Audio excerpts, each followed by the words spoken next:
এবং প্রণাম।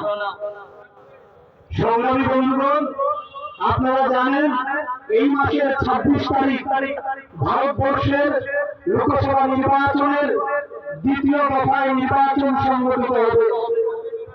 এই 26 তারিখের ভোট কেন্দ্রে আপনাদেরকে যেতে হবে। কেন জানেন? কারণ আপনাদের মূল্যবান ভোটদানের মাধ্যমেই আপনারা এবারে ঠিক করবেন আমাদের দেশের মধ্যে বাবা সাহেবের লেখা সংবিধানটা টিকবে কিনা। আপনাদের মূল্যবান ভোটের মাধ্যমেই আপনারা ঠিক করবেন যে আমার রাষ্ট্রের নাগরিকদের ভোটাধিকার থাকবে কিনা।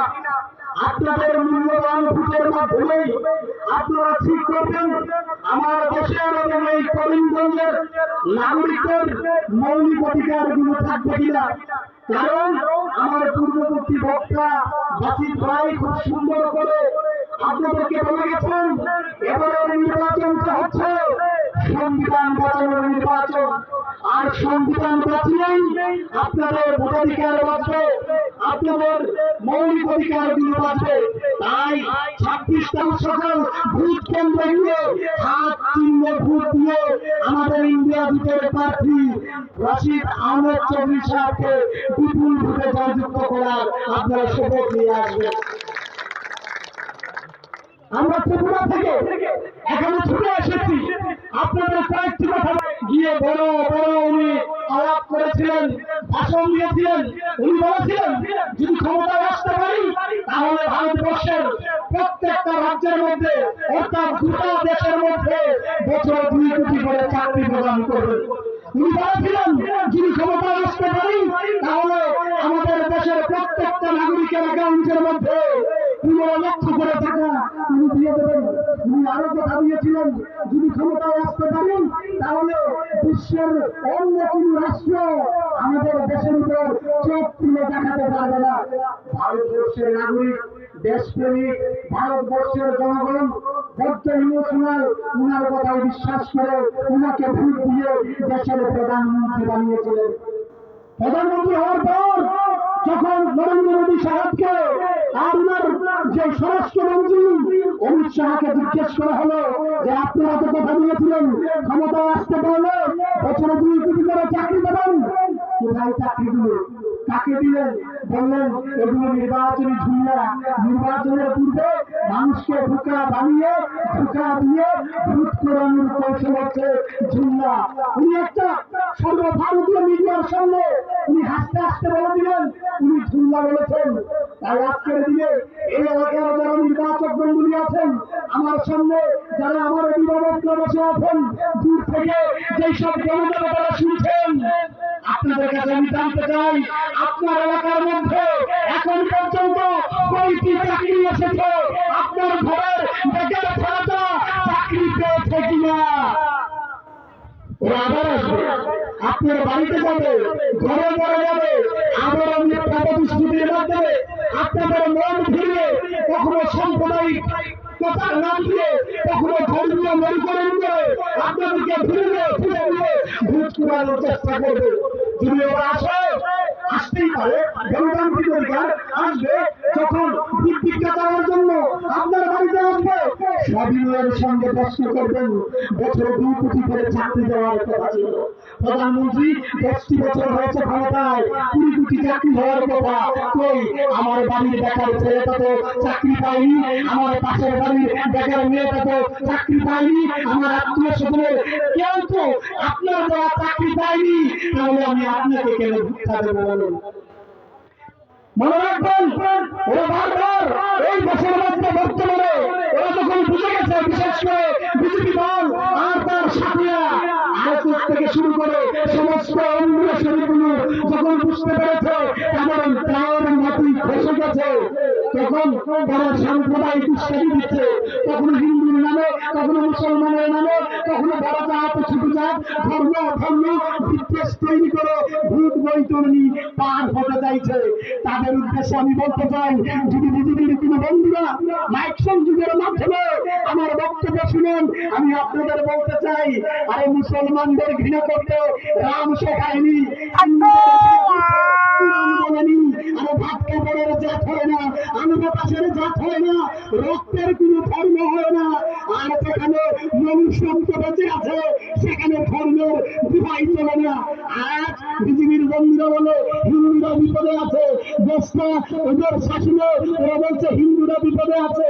আবার যারা বিজেপি করছেন মুসলমান সম্প্রদায়ের কিছু লোক যারা লম্বা লম্বা দাড়ি মাথায় টুপি করে মুসলমানদের বাড়ি দিকে বুঝায় যে না মুসলমানরা বিপদে আছে, এইবার যদি বিজেপিকে ভোট না দেয় এলাকায় থাকতে দেবে না।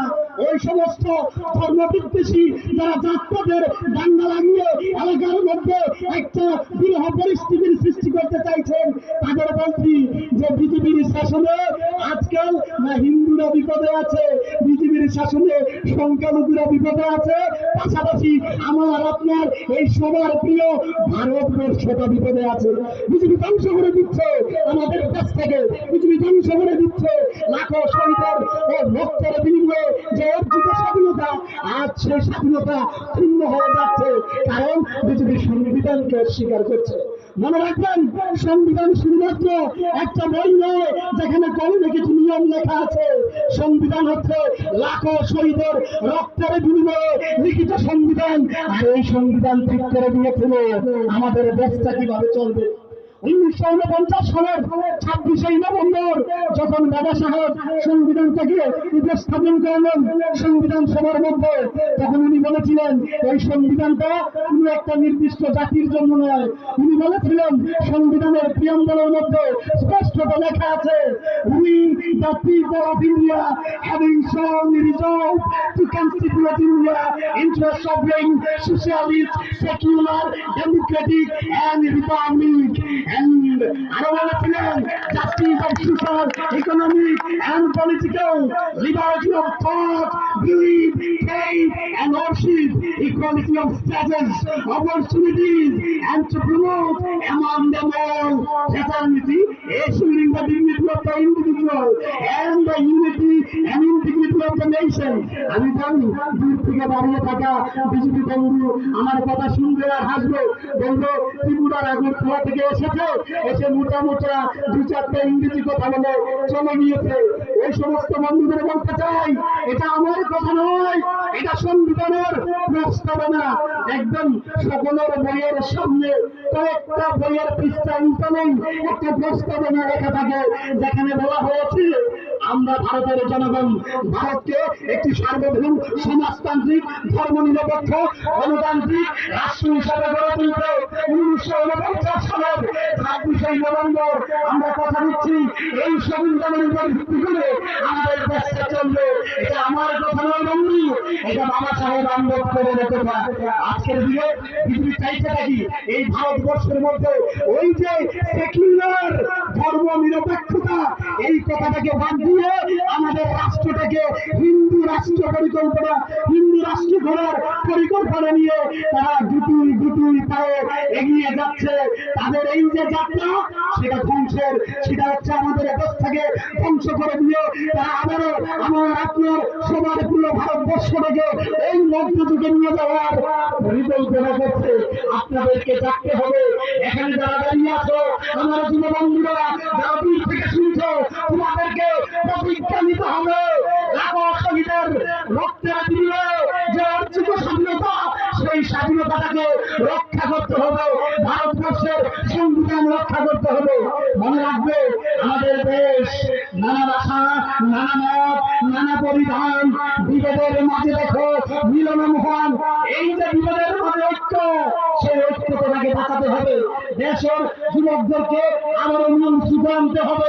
বিজেপি নির্বাচনের আগে বলেছিল বছরে 2 করে চাকরি দেবে, তার মানে দেশের যুবশক্তি ছিল বিজেপির চোখের মণি। নির্বাচনের পর এই বেকার যুবক যখন বিজেপির কাছে চাকরি চাইতে লাগলো, রোজগার চাইতে লাগলো, এটা ভাত চাইতে লাগলো, সংসারে বাবার দায়িত্ব নিতে হবে, শুধু তাদের পড়ালেখার দায়িত্ব নিতে হবে, তখন এই বিজেপির কাছে আমার দেশের যুবশক্তি জাতীয় চোখের মণি এখন বর্তমানে বিজেপির চোখের ছানিতে পরিণত হয়েছে আমার দেশের যুবশক্তি। আর তাই আমার দেশের যুবশক্তির কানের মধ্যে সুপরিকল্পিত ভাবে তারা সাম্প্রদায়িকতার বীজ ছেড়ে দিচ্ছে। একটা শ্রেণীর যুবককে সাম্প্রদায়িকতার কথা বলে, একটা শ্রেণীর যুবক সাম্প্রদায়িকতাই শেষ, আরেকটা শ্রেণীর যুবক নেশায় ডুবে আছে। তাই আমাদের দেশের এই করিমগঞ্জের, আসামের, গোটা ভারতবর্ষের যুবশক্তিকে বাঁচাতে হবে, যুবকদেরকে আবার মূল সুদে নিয়ে আসতে হবে। তার দায়িত্ব কে নেবে?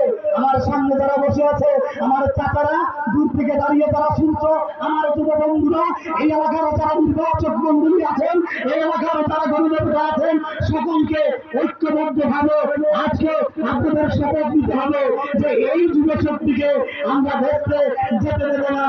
আমার মঞ্চে অনেক বক্তা আছেন, তাই আমি আমার আলোচনাকে দীর্ঘায়িত করবো না, শুধু বলার আগে এতটুকু বলবো, আমি জানি কারোর কাছে রাখতে পারে আমার কথাগুলো খুব তীর্যক কিংবা রাগান্বিত।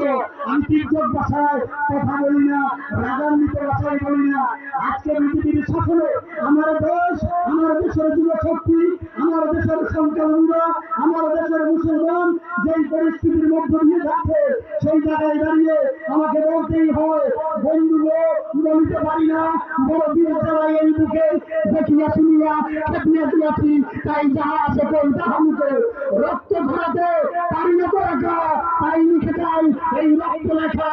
বড় কথা, বড় ভাব আসে না তো মাথায়, বন্ধু বড় দুঃখে, অমর কাব্য তোমরা লিখিয়ে বন্ধু, যাহারা আছে সুখে, সুদূর ত্রিপুরা থেকে এখানে এসে আপনাদের সকলের কাছে অনুরোধ করে যাচ্ছি, দেশ বাঁচানোর দায়িত্ব নিয়ে 26 তারিখ সকাল সকাল নিয়ে সেখানে আমাদের ইন্ডিয়া জুটের প্রার্থীকে হাত চিহ্নে ভোট দিয়ে ব্যাপক সংখ্যক ভোটে জিতিয়ে এইখান থেকে দেশের আইনসভায় পাঠাবেন।